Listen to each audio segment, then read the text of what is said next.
ازيك يا حبيب الزرزور؟ عامل ايه؟ ياه، 30 يوم يا حبيب الزرزور ما نشوفش بعض. ده انت ممكن تكون نسيتنا ولا نسيتني؟ بس انا ما نسيتكش. نسيتني بس انا ما نسيتكش. تعالى تعالى عشان النهارده هنتكلم على توقعاتي وتحليلي لصفقات ولماركاته هذا الموسم في الأندية المصرية. كله شادد حيله الموسم ده، كله متوقع ان دوري النايل ان السنة دي هيبقى غير. ليه؟ لان السنة دي الدنيا مختلفة وعدد الفرق زاد ل20 فرقة، وكله دعم وكله معاه فلوس، كله معاه ملايين ودولارات، وكله شد حيله. فالموسم ده هيمشي ازاي؟ مين هيبقى قنبلة الموسم؟ مين هيبقى طفرة الموسم؟ مين هيكون بطل الدوري؟ مين هيخيش الدوري ده مقارنة بالدوري اللي فات؟ مين؟ النهاردة هنعرف مين. بس قبل اي كلام ما تنساش اللايك والاشتراك وتفعل زر الجرس وتروح تمسي على الجونز اللي قاعد في الأوضة اللي بعديه على طول. تعالى، هذا الدوري دوري 2026 سيكون مليئا بالتوقفات. كلنا عارفين اللي توقف كاس العالم، وتوقف تصفيات كاس العالم، وتوقف افريقيا، وتوقفات كتير قوي. يعني الدوري هيتوقف كتير قوي، فعادي. بس ده مش موضوع الفيديو بتاعنا ولا موضوع التوقفات. شفنا القرعة وشفنا الأندية هتلاعب مين ومين هيلاعب مين، والزمالك هيقابل سيراميكا، والأهلي هيقابل مين، وبيراميدز هيقابل مين، ومدعكة. بس موضوعنا اللي هنتكلم فيه هو تحليل كل فرقة بصفقاتها، بمديرها الفني، بإيه هيعمل إيه، بإيه اللي جاي، بانطلاقة الموسم. طيب خلونا نبدأ بطفرة هذا الموسم. الفريق اللي هيبقى قنبلة، الفريق اللي هيعمل زي موسم مصر المقاصة 2017. فاكرين موسم مصر المقاصة وإيهاب جلال الله يرحمه، بحسين الشحات، بنانا بوكو، بأحمد الشيخ؟ فاكرين السكواد بتاع مصر المقاصة دول اللي فنشوا تاني دوري، وساعتها الأهلي خد الدوري بلا هزيمة مع حسام البدري. مين هيبقى طفرة الموسم ومين هيكرر سيناريو مصر المقاصة؟ وهو الفريق نادي سيراميكا كليوباترا. سيراميكا كليوباترا يا زرزور، سيراميكا كليوباترا يا حبيب قلب الزرزور. ليه؟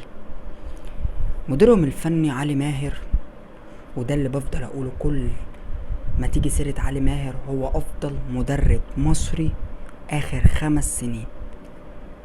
هو افضل مدرب مصري اخر 5 سنين. مين؟ علي ماهر. معاهم مدرب تقيل. طيب المدرب التقيل مع الصفقات اللي جابوها زي احمد رضا بوبو، اللي لسه بيخلصوا معاه، لسه ما جاش رسمي عشان برضو نبقى بنقول كلام صحيح، عمرو السولية، وصفقات كتير لسه جاية.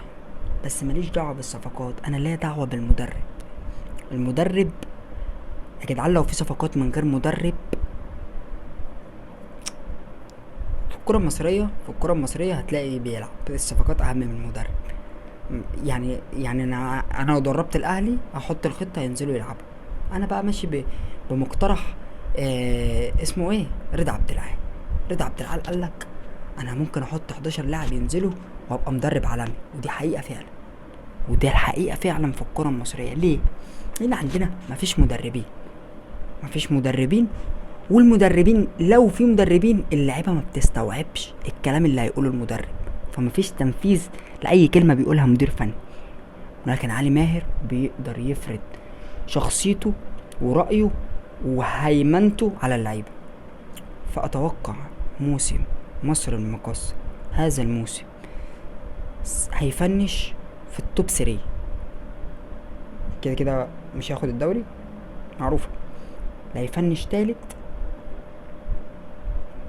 لا هيفنش رابع.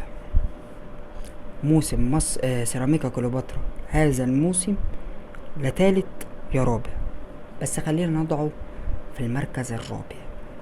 طيب انت سايب اول 3 ليه يا زرزور؟ عشان جايلك في اخر الفيديو اقول لك مين هم اول 3.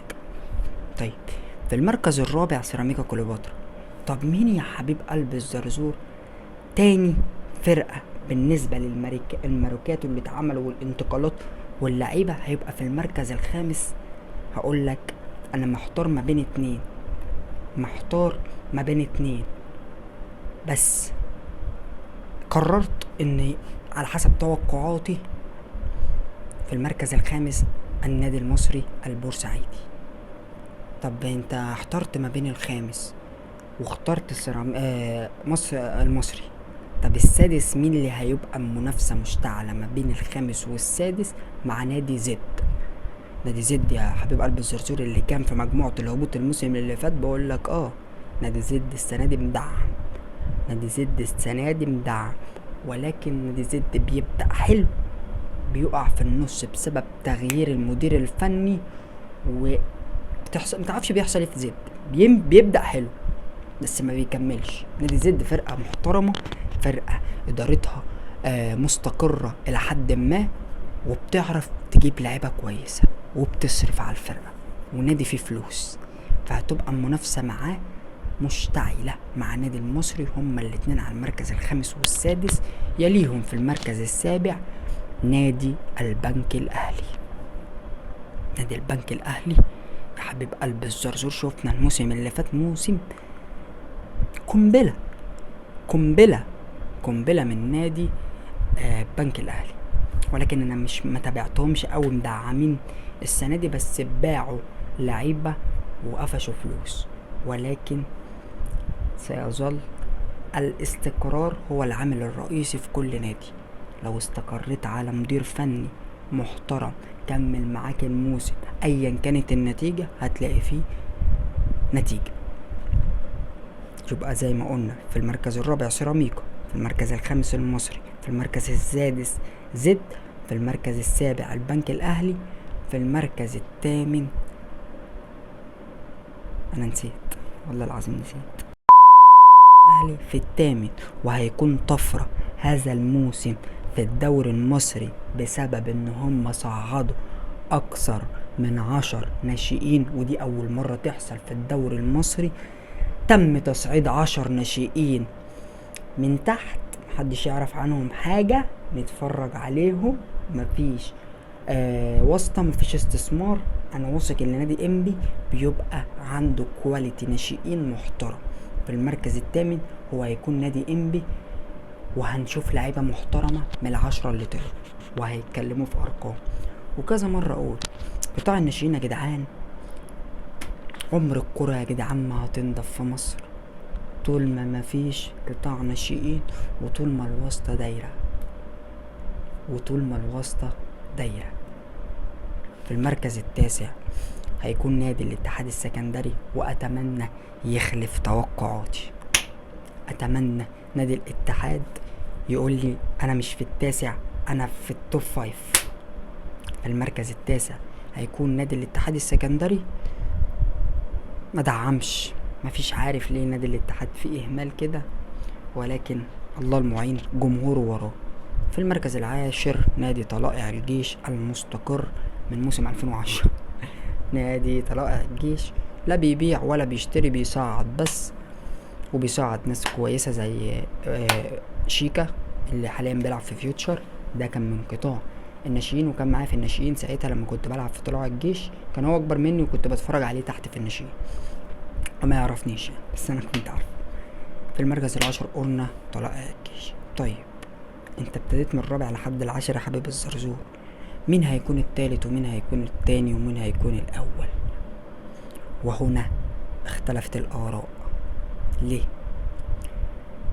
اسمع بقى مني، لو انت زملكاوي ولو انت اهلاوي، انت هتشوف بداية انطلاقة هذا الدوري سيئة جدا من نادي الزمالك. الزمالك اللي دعم وجاب صفقات وتقل، جاي تقول لي هيبدأ الموسم دوت بهرجلة؟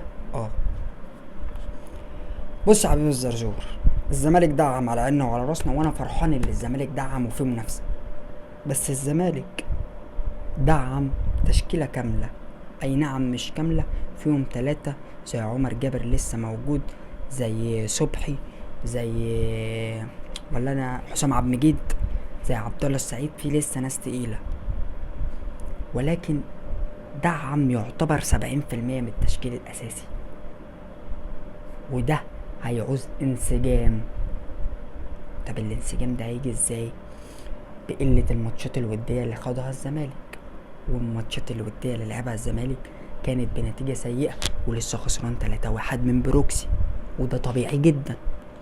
الانسجام في الفرقة هيعوز حبة حلوين، ودي على حسب الجدول اللي شفته للزمالك مش هنشوف احسن حاجة من الزمالك في البداية.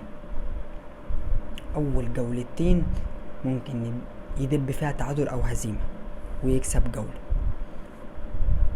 فلو انتكست الزمالك دي ما طولتش في بداية الموسم والانسجام تأقلم بسرعة، نادي الزمالك هيفنش هذا الدوري في المركز الثاني. طيب في المركز الثالث وممكن ينزل عن الثالث، وممكن تبقى انتكاسة وأسوأ مواسمه نادي بيراميدز. ايه نادي بيراميدز بطل افريقيا يا حبيب الزرزور؟ انت كده بتهلفط. هقولك الايام بيننا، وسنعود لهذا الفيديو بعد نهاية هذا الموسم، وسيكون أسوأ مواسم نادي بيراميدز هذا الموسم، وممكن ما يفنش تالت، وممكن يفنش رابع، وسيراميكا كليوباترا يفنش تالت. انا بص ما بنجمش والفيديو موجود. نادي بيراميدز هيكون أسوأ مواسمه، والفيديو ما بيننا هيفنش تالت هذا الموسم او رابع. في المركز الثاني نادي الزمالك، في المركز الاول النادي الاهلي، وده المعتاد. لو انت مكمل الفيديو للاخر كده ومفكرني اقول لك غير كده، فانت كده يبقى شايف اللي انا عبيط وهلهط. ولكن انا عندي حاجة مرعبة.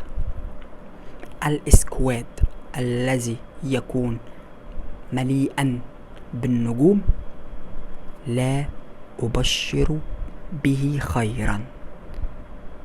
ودينا شفنا ريال مدريد، ودينا شفنا اسكواد باريس سان جيرمان 2022، نيمار، ميسي، امبابي. فالاسكواد الذي يملأ بالنجوم لا يكسب كل حاجة، لا يخسر كل حاجة. النادي الأهلي لا يفوز بكل حاجة، لا يخسر كل حاجة، ويكون موسم صفري. الاسكواد الذي يكون مليئا بالنجوم لا أبشر به خيرا. هم حل من الاتنين، لا يفوز بكل حاجة، لا يخسر كل حاجة. للنادي الأهلي هذا الموسم بالسكواد المرعب، بأقوى سكواد آخر 10 سنين، ده بعد جيل أبو تريكة وبركات ومتعب وفلافيو ووليد سليمان، ده بعد الجيل ده. بهذا الاسكواد النادي الأهلي هذا الموسم لا يفوز بكل حاجة، لا يخسر كل حاجة، والأيام بيننا. للنادي الأهلي تشوف منه موسم مرعب، لا تشوف منه موسم مرعب، لا تشوف منه موسم جولة حلو وجولتين تعادل في هزيمة، 3-4 جولات حلوين، جولتين هزيمة في تعادل، وممكن يطلع من أفريقيا في حالة التذبذب في الدوري المصري. طول ما الأهلي كويس في الدوري، طول ما الأهلي كويس في دوري أبطال أفريقيا، طول ما في نواش ودكن وتعادلات وهزيمة وحالات تحكيمية سيئة وبتنجا تذبذب الدوري بيأثر على الأهلي في أفريقيا، ودي اللي أنا شفته. لا يفوز بكل حاجة، لا يخسر كل حاجة. هذا الاسكواد المرعب لا نشوفه بداية نارية تخلي كل فرقة ركابها تخبط، لكل واحد ياخد الكورة ويا حلوة شوفيني وصوريني وانا في النجيلة الخضرة القوتيني. الاسكواد الذي مليئا بالنجوم سيحدث عبث في اوضة اللبس. الاسكواد الذي مليئا بالنجوم يحتاج سيد عبد الحفيظ مديرا للكورة، وسيشهد هذا الموسم إقالة محمد يوسف والاستعانة بسيد عبد الحفيظ للسيطرة على أوضة اللبس الذي تملأ بالنجوم. إمام عاشور، زيزو، بن شرقي، بن رمضان، جريديشار، سكواد ديانج، سكواد مرعب، قفشة، حسين الشحات. ايه، عايزين راجل مظبوط زي زيد عبد الحفيظ، اما سنشهد كوارث ستحدث في النادي الاهلي اذا لم يتم السيطرة على اوضة اللبس والخشونة والرجولة في الملعب. انا مش جاي ابيع فجل يا جدعان، انا بقول لك لا يفوز بكل حاجة لا يخسر كل حاجة. ودي تبقى نهاية هذا الفيديو. توقعاتي لهذا الموسم، اتمنى يكون موسم مليئا بالاثارة والجدارة. واني اتحدث اللغة العربية ليه؟ لاني كنت قاعد من قبل ما اقوم لكم في اجتماع مع مدرس لغة عربية ومدرس لغة انجليزية، اجتماع، فتلاقوني كارف شوية. كان معك الزرزور يا حبيب قلب الزرزور، اشوف وشك على خير. وهذا الفيديو سيحكم ما بيننا في نهاية هذا الموسم. كنت وحشني، 30 يوم كانوا كتير برضو. اتمنى اكون كنت خفيف على قلبك في هذا الفيديو. اشوف وشك على خير. السلام عليكم.